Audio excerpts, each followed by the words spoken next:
राष्ट्र जय जय हिंदुस्तान जय बनखंडी। आज हम भारतवर्ष के राजस्थान प्रांत के अंतर्गत सवाई माधोपुर डिस्ट्रिक्ट क्षेत्र में रणथंभौर क्षेत्र के अंतर्गत बनखंडी तपोभूमि आश्रम से लाइव हैं। और जैसा कि हम सबको पता है कि चैत्र नवरात्रि कल रामनवमी का महापर्व मनाया गया, आज दशमी है। आज हम आश्रम के परम पूजनीय बाबा साहब, परम पूज्य गुरुदेव और जिन जो यहाँ पर महंत के पद पर आसीन हैं और राष्ट्रीय रक्षा संगठन के राष्ट्रीय संरक्षक हैं, हम बाबा साहब से जो समय चल रहा है, जो परिस्थितियां हैं देश काल की और पूरे विश्व की, उस पर आइए बाबा साहब के मुखारबिंद से, बाबा साहब के आशीर्वाद स्वरूप, जिससे कि हमारा मार्गदर्शन हो, हम सभी को हौसला मिले, हमें क्या जागरूकता रखनी चाहिए, बाबा साहब से हम आपको मिलवाते हैं। परम पूज्य बाबा साहब। जय राष्ट्र जय बनखंडी। आज का जो समय है प्राकृतिक रूप से बड़ा विरोधात्मक हो गया है। जीवन में रोग दोष विकार ये होते रहे हैं, होते रहते हैं, होते रहेंगे। सबसे पहले जब जब विपरीत समय आता है तो मनुष्य को अपने धैर्य को नहीं छोड़ना चाहिए। इसके लिए कहा है स्वरक्षति सर्वरक्षति। आज का ये श्लोक के जो शब्द है वो चरितार्थ होते हैं। स्वरक्षति सर्वरक्षति। आप स्वयं रक्षित होंगे तो दूसरे लोग भी रक्षित होंगे। क्यों होंगे? क्योंकि हम इस महामारी से लड़ने के लिए अपने को रक्षित करें पहले स्वयं, और उसके बाद अगर अपन स्वयं रक्षित होंगे तो अन्य जो लोग हैं वो स्वयं ही रक्षित हो जाएंगे। ये बिल्कुल पूर्ण रूप से सत्य है। अब हम लोग क्या है, धैर्य को छोड़ देते हैं। कोरोना बहुत भयंकर बीमारी नहीं, पर इसको हमने भयंकर बना दिया है। भयंकर इसलिए बना दिया कि प्राथमिक जब लक्षण इसके उत्पन्न होते हैं तब हम डॉक्टर के पास जाते हैं, चिकित्सक के पास जाते हैं और वहां जाकर के कहते हैं साहब मुझे बुखार आ गया, जुकाम हो गया, खराश हो गया। तो डॉक्टर हमको एक एंटीबायोटिक देता है, एंटी एलर्जिक देता है और कहता है जी ठीक हो जाएंगे, और 5 दिन का समय वो हमको दे देता है। वो 5 दिन हम वो दवा गोली लेते रहते हैं। उस 5 दिनों में वो बीमारी विकृत होकर के अपने यौवन पर आकर के अपना पूर्ण प्रभाव शरीर पर डाल देती है। तब हमारी स्थिति, शारीरिक स्थिति खराब होने लगती है। तब हम डॉक्टर के पास जाते हैं तो डॉक्टर कहते हैं जी कि अब तो इनके लंग्स में इन्फेक्शन आ गया है और इतने % आ गया है, इसलिए अब इनको एडमिट करो, अब इनको ऑक्सीजन की जरूरत है। स्वाभाविक रूप से अगर प्राथमिक चिकित्सा ही हम इसकी पूर्ण निदान करके ले लें तो ये रोग उसी समय नियंत्रण में हो जाएगा। नहीं, वो प्राथमिक 5 दिन में ही नियंत्रण हो जाएगा और वो लंग्स इन्फेक्शन तक नहीं जाएगा। पर हम ऐसा करते नहीं। हम प्राथमिक रूप से, डॉक्टर भी उसको प्रॉपर वो दवा नहीं देती। तो हम इस स्थिति का ध्यान रखें कि प्राथमिक रूप से हम पहले ही दिन में अपनी चिकित्सा, कोरोना की चिकित्सा जैसे इन्वेस्टिगेशन करते हैं और वैसे ही कोरोना का इन्वेस्टिगेशन भी प्राथमिक पहले दिन में ही करवा लें। राष्ट्र की रक्षा के लिए बहुत जरूरी है कि हम इस कोरोना रूपी बीमारी के लिए, जो हमने, हमारे ऋषि मुनि थे, जैन मुनि वगैरह पहले इसी तरह से मास्क लगाया करते थे। वो पागल नहीं थे। वो इस वायरस को पहले भी जानते थे कि कोई इस तरह के संक्रमण होते हैं, ये मास्क उसको रक्षित करता है, यानी बचाता है। तो हमने ही उस चीज़ को नज़रअंदाज किया। धार्मिक व्यवस्था के आधार पर हम उसका मजाक उड़ाते रहे। आज वही मजाक हमारे सामने प्रत्यक्ष रूप से सामने उपस्थित हो रहा है, रोगी कर रहा है हमको। तो हम इस बात का भी ध्यान रखें कि हमारे मुखारबिंद को, नासिका को रक्षित करें। दूसरा क्या है, हम लोगों ने हमारी जो देसी पद्धति से जो चिकित्सा होती थी उस पर भी ध्यान देना बंद कर दिया है पूरी तरह से। क्या कर दिया है, पहले हम लोगों को बुखार, जब बच्चे लोग थे तो बच्चों को बुखार आते ही वो पहले पैरास्टामोल और पहले दुनिया भर की चीज़ नहीं दे करके उनको हल्दी देते थे, लौंग देते थे, तुलसी देते थे और गुड़ देते थे और उसमें चाय डाल देते थे और इस तरह से गिलोय डालते थे और काली मिर्च डालते थे। इनको उबाल करके उसको 2-3 दिन देते थे तो वो वायरस स्वतः ही नष्ट हो जाता था और वो स्वस्थ हो जाते थे। यानी उनको डॉक्टर के पास जाना ही नहीं पड़ता था। बहुत गंभीर अवस्था। और ये देखिए कि उस समय हमारी जो रोग प्रतिरोधक क्षमता थी बच्चों की वो भी अत्यधिक थी, जबकि वो सूखा अनाज खाते थे। उस समय ऐसे ही नहीं है कि वो बर्गर खा रहे हैं या वो खा रहे हैं। तो हमारी इम्यूनिटी तो हमने हमारी खान पान और व्यवस्थाओं से नष्ट कर दी है। तो मेरा अपना सोच है कि यदि हम जागरूक हो जाएं और जागरूक होकर के इन लक्षणों को जान लें और लक्षणों को जानने के उपरांत यदि इस पर हम प्राथमिक उपचार हम लेना प्रारंभ कर दें तो इससे बड़ा अनुकूल प्रभाव हमारे देशवासियों को पड़ेगा, हमारे राष्ट्रीय रक्षा संगठन के सदस्यों को पड़ेगा, हमारे स्थान के अनुयायियों को पड़ेगा। दूसरा एक और भी कारण जो मेरे को समझ में आता है यहाँ, वो ये आता है, रोग के नाम से भयभीत हो जाते हैं हम। अब भय जब पैदा होता है तो इम्यूनिटी जो हमारी होती है, रोग गतिरोधक क्षमता, वो कुदरती कम हो जाती है। जैसे ही हम सुनेंगे कोई बात तो हमारा ऑक्सीजन लेवल तो खुद ही प्रत्यक्ष करके देख लीजिएगा, खुद ही खराब हो जाएगा। क्योंकि जैसे ही हमको ये लगेगा कि ऐसा हो गया, कोरोना हो गया, तो आप देखिए अपना आप में अपनी पल्स बढ़ जाएगी, आपकी आपका अंदर से पसीने आ जाएंगे, ऑक्सीजन लेवल कम हो जाएगा। तो हमें डरना नहीं है, भयभीत नहीं होना है। इससे निश्चित है, आप देख लीजिए, आप भी रेशो लगा लीजिए कि अगर 3 लाख आदमी इससे रोग ग्रसित हुए हैं तो 1000 आदमी मर रहे हैं। तो इसको अगर रेशो निकालें तो कोई 30-35% के आस 0.30-35% के आसपास आते हैं। तो वो कोई मतलब ही नहीं रहता है। इतना तो वैसे भी लोग मृत्यु को निश्चित रूप से धारण करते हैं। तो जिनकी मृत्यु आई हो तो आएगी, उसको तो अपन क्या रोकेंगे, लेकिन फिर भी अपनी रक्षा के लिए अपनी अपनी व्यवस्थाओं को धारण करें और तभी हम इस महामारी से लड़ पाएंगे, महामारी से रक्षित हो पाएंगे। और जहाँ तक है, अपने आत्मबल को बढ़ाएं, संवेदनशील नहीं रहें, बीमारी को लेकर संवेदनशील नहीं बने, बीमारी से लड़ने की क्षमता पैदा हो गया तो हो गया, देखा जाएगा। और जिन्होंने ऐसा सोचा है वो स्वस्थ भी हो गए बिना दवा के ही, हो गया तो हो गया, 2-4 दिन में स्वतः ठीक हो जाएगा। अब एक कुछ प्रमाण मिलते हैं हमारे आध्यात्म में, आयुर्वेद में, जो मैंने पढ़ा है। ये वायरस गले पर अपना प्रभाव डालता है सबसे पहले नासिका के मार्ग से, और गले पे प्रभाव डालता है। यदि हम उस समय गले पे प्रभाव प्राथमिक रूप से हमको पहले ही दिन लग जाता है कि हमको जलन हो रही है या खराश हो रही है या खुजली चल रही है नाक में, तो उसी समय हम थोड़ा नमक डाल लें पानी में और उसका एक भाप वाष्पित करके अपने अंदर डालते रहें। अगर अपन ऐसा करते हैं और 2-3 बार कर लेते हैं सुबह, तो उसका वायरस उसी समय खत्म हो जाता है। अगर गले तक आपको लगा कि खराश हो गई है, गले में परेशानियां पैदा हो गई है, यदि आपको ऐसा लगने लग जाए तो उस समय आपको चाहिए कि थोड़ा सा हल्दी और थोड़ा नमक थोड़ा डाल करके और अपने थोड़ा गर्म पानी करके और गरारा करना प्रारंभ कर दें। 2-3 टाइम आप गरारा करिए, निश्चित रूप से आपको वो वायरस वहीं स्तंभित हो जाएगा।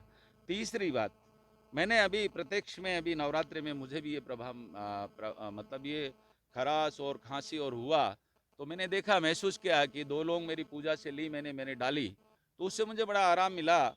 और 3 दिन से मैं यही कर रहा हूँ कि वो 2 लोग डालते ही मेरी खांसी खत्म हो जाती है और फिर मैं स्वस्थ रहता हूँ। रही बात श्वास के लिए, तो मैं आपको ये कहूँगा, आश्रम के लिए, आश्रम से जुड़ा हुआ हूँ, अध्यात्म से जुड़ा हुआ हूँ। जो लोग प्राणायाम करते हैं, जो लोग लौंग विलोंग करते हैं, जो लोग अस्थि भस्त्री आदि करते हैं, उन लोगों की जो हृदय और जो हमारे हृदय के अंदर, हृदय के साथ दोनों हमारे जो फेफड़े हैं, उनकी जो क्षमता है, वो क्षमता इतनी ज़्यादा होती है, बढ़ जाती है कि वो जो लेवल कम होता है, उतना लेवल को वो लेवल करके रखते हैं। अब वो हम करते ही नहीं है, तो हम रोग की अवस्था में भी नित्य प्राणायाम करें, कपाल भाती करें, भस्त्री करें और इस तरह के अपन प्राणायाम करें और अपने श्वास को रोकने का अभ्यास करें। यदि मेरे से आप बात करते हो तो आज मैं अभी बीमार रहा पूरे इस 9 दिन में, लेकिन मैंने एक काम प्रतिदिन देखा, प्रतिदिन किया। मैं प्रतिदिन अपने प्राणायाम करके अपने श्वास को रोकता था। तो किसी दिन मैं 1 मिनट 45 सेकेंड, किसी दिन 2 मिनट, किसी दिन 1 मिनट 32 सेकेंड, किसी दिन 1 मिनट 30 सेकेंड, किसी दिन 1 मिनट 25 सेकेंड, और 1 मिनट 20 सेकेंड से कम तो कभी भी मैंने ये प्रयोग करके देखा तो नहीं रहा। जब इतनी क्षमता आपके अंदर ऑक्सीजन को अंदर लेकर के अपने हृदय को गति देने के लिए होगी, तो निश्चित रूप से इस रोग होते हुए भी इस रोग को आप परास्त कर देंगे। तो ये आपके अंदर मन में होना चाहिए। ये सही है कि रोग को नज़रअंदाज या अदृष्टिगोचर नहीं किया जा सकता। ये रोग है, पर इस रोग से रक्षा की जा सकती है। पानी खूब पीजिए, और पानी इतना पीजिए क्योंकि जितना आप पानी पीते हैं उतना रक्त में पतलापन आता है। रक्त में जितना पतलापन आता है उससे बहुत सारी चीज़ें ठीक होती हैं। पहली तो देखिए, आप जितना रक्त पिएंगे किडनी साफ होगी, जितना रक्त पिएंगे लीवर साफ होगा, जितना रक्त पिएंगे आपकी आंतें साफ होगी, जितना रक्त पिएंगे उससे आपकी गर्मी शांत होगी। जितना जल पिएंगे आप तो आपको आंतें साफ होगी, लीवर साफ होगा, और आपको किडनी साफ होगी। तो जितना रक्त साफ होगा, तो जितना रक्त पतला होगा, जितना साफ होगा, उतना ही आप स्वस्थ रहेंगे। तो इस स्वास्थ्य के इस व्यवस्था का ध्यान रखते हुए अपने आप को करिए। 10-30 अंतिम बात, मैं राष्ट्रीय रक्षा संगठन के लोगों से, स्थान बनखंडी अनुयायी एवं सर्वसाधारण को अपनी ओर से प्रार्थना करता हूं कि इस विषम काल परिस्थिति में जितना भी आपसे हो सके ऐसे रोगियों को तन से, मन से, धन से सहयोग प्रदान करें, उनकी सेवाएं प्रदत्त करें।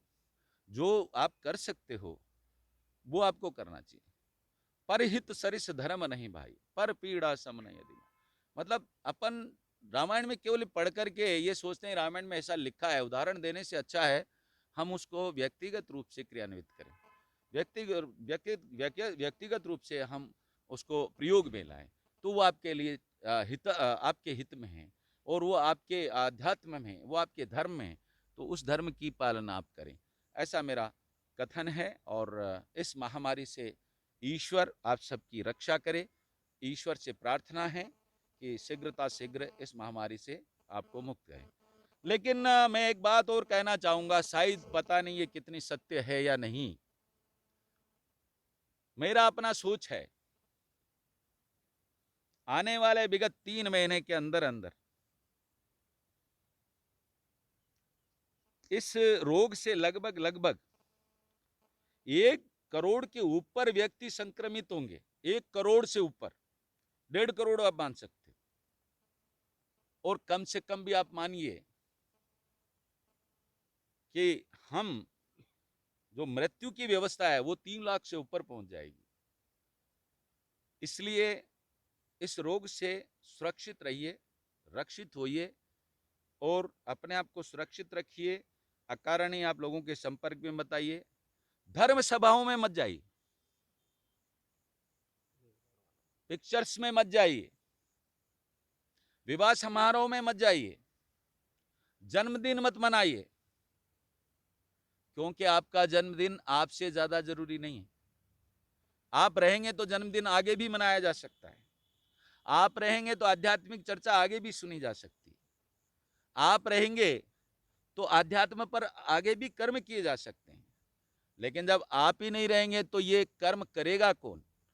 इसलिए इन सब से अपना थोड़ा परहेज रखें। और फिर आपकी व्यक्तिगत अगर धारणा है मंदिर दर्शन करना वर्ण की, तो हम अपनी दूरी का निर्वाह करें, मास्क लगाएं, अपने हाथों को धोएं, सैनिटाइज करें, ये बहुत ज़रूरी है।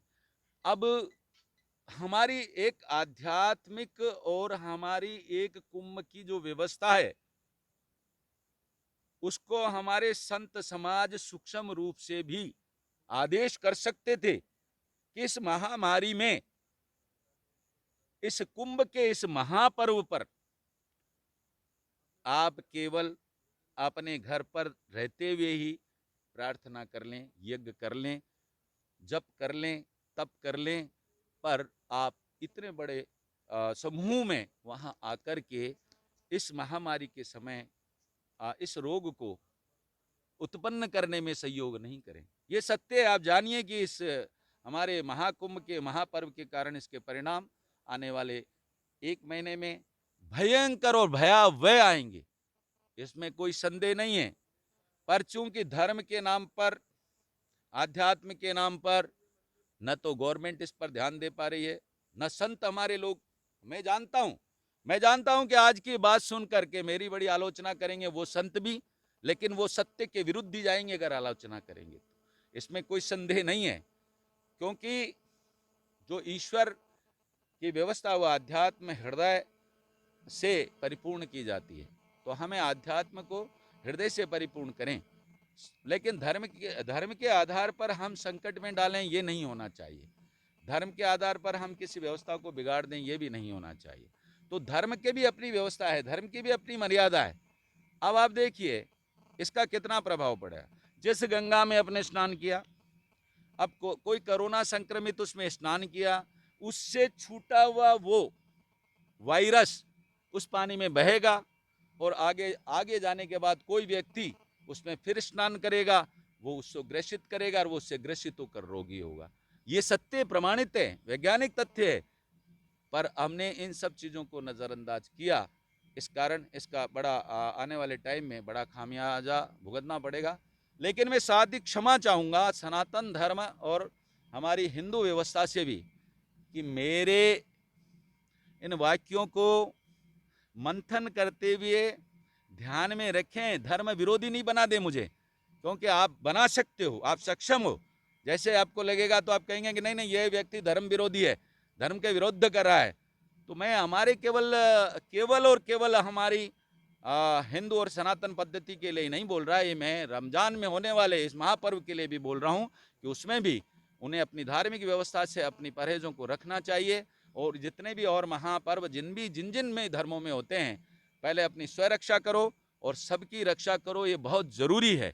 इसलिए मैं केवल हिंदू और सनातन पद्धति पर ही ये प्रश्न चिन्ह नहीं खड़ा कर रहा, मैं तो मुस्लिमों पर भी कर रहा हूँ, मैं सिखों पे भी कर रहा हूँ, और मैं अन्य जो लोग हैं क्रिश्चियन हैं उन पर भी कर रहा हूँ, बौद्धों पर भी कर रहा हूँ।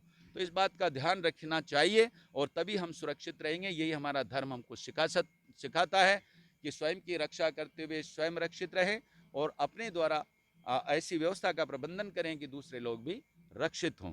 अंत में यही मुझे कहना है और मैं सबके लिए शुभकामना करता हूं परमात्मा से, परमेश्वर से, कि सबको सुरक्षित रखें, स्वस्थ रखें, अच्छा रखें। और इतना कह करके मैं जय राष्ट्र, जय भारत, जय श्री राम बोलता हूं और मेरी अपनी बात को समाप्त करता हूं। धन्यवाद। जय वनखंडी।